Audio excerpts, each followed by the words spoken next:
Masyarakat Kota Muara Enim dikejutkan dengan kobaran api yang membumbung tinggi melahap salah satu bangunan pusat perbelanjaan di kawasan Pasar Impres Gedung B Kota Muara Enim. Peristiwa yang terjadi tengah malam menghanguskan kios-kios pedagang pakaian bekas dan tukang jahit dan lainnya.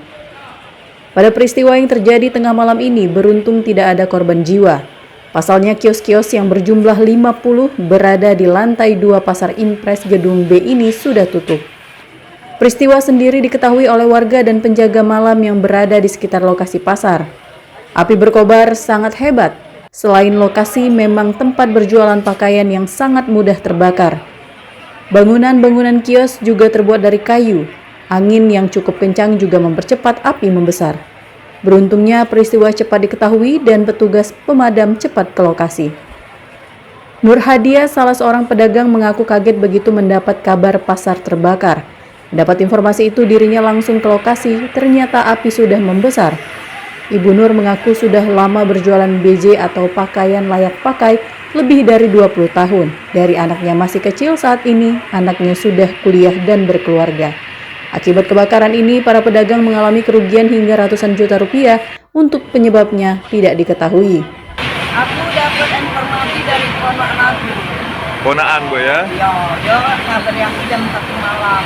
Setelah api lagi sedang Besar. ya. Untuk kerugian kita Bu, kira-kira Bu, kalau barang sana habis galo apa cak mano? Di mana? Di sini. Di dalam? Wah, di dalam itu deh. Habis galo ya? Tidak ada dia kunci itu. Nah, Bu, kira-kira penyebab kebakarannya tahu tak kita Bu?